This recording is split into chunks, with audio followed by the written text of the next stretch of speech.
Assalamualaikum warahmatullahi wabarakatuh.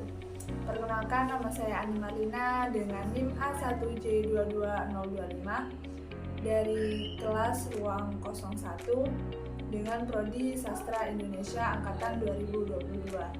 Baiklah, di sini saya memenuhi tugas UAS UTS Psikon Linguistik dengan Ibu, dosen pengampu Ibu Siti Fitria SSMA.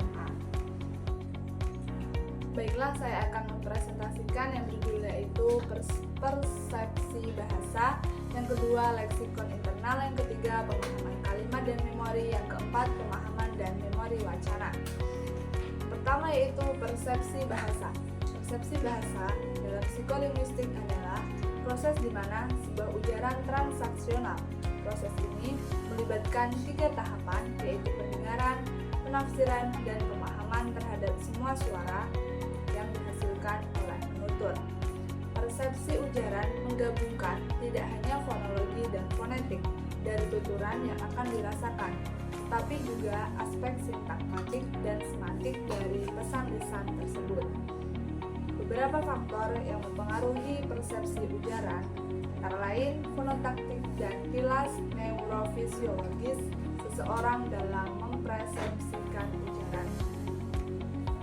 Beberapa hal yang berkaitan dengan persepsi bahasa dalam psikolinguistik yang pertama yaitu kemampuan manusia untuk menganalisis bunyi ujaran dan mengidentifikasinya sebagai sesuatu bahasa.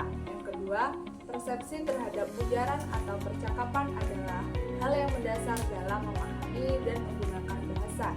Yang ketiga, proses pengujaran adalah sebuah perubahan dari proses artikulasi dan kemudian terkonsep dalam otak manusia secara sempurna.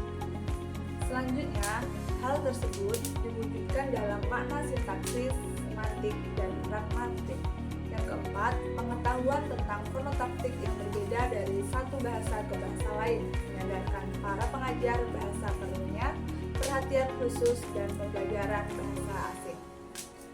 Dalam psikolinguistik, persepsi bahasa berkaitan dengan kemampuan manusia untuk memahami, mengidentifikasi bunyi ujaran sebagai suatu bahasa, serta bagaimana proses pengujaran terkonsep dalam otak manusia dan diwujudkan dalam makna sintaksis, semantik, dan pragmatik.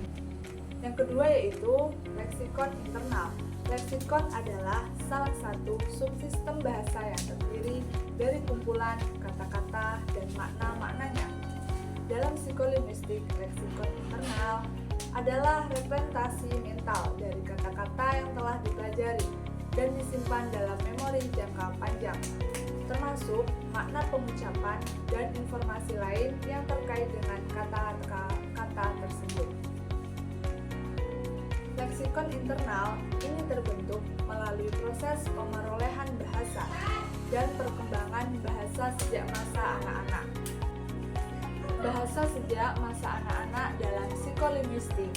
Kajian leksikon internal meliputi proses pemerolehan kata-kata, penyimpanan kata-kata dalam memori jangka panjang, dan pengambilan kata-kata dari memori untuk digunakan dalam berbagai atau menulis, berbicara atau menulis.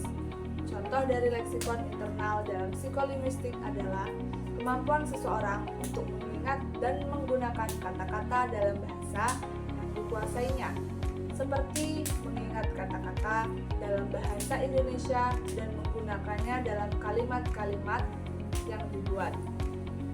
Leksikon internal juga dapat mempengaruhi pemahaman dan produksi bahasa seseorang. Yang ketiga yaitu pemahaman kalimat dan memori. Pemahaman kalimat dan memori merupakan topik yang cukup penting. Pemahaman kalimat meliputi pemahaman umum, pemanfaatan kalimat dalam pemahaman, penyimpanan dalam memori, dan persepsi ujaran. Sedangkan memori dalam psikolinguistik berkaitan dengan kemampuan seseorang untuk mengingat dan menyimpan informasi dalam bahasa. Contoh kalimat tentang pemahaman kalimat. Yang pertama yaitu saya memahami kalimat tersebut dengan baik. Yang kedua, pemahaman kalimat sangat penting dalam berkomunikasi. Yang ketiga, Proses pemahaman kalimat melibatkan banyak aspek seperti sintaksis dan semantik. Contoh kalimat tentang memori dalam psikolinguistik yang pertama, kemampuan memori sangat berpengaruh pada berbahasa seseorang.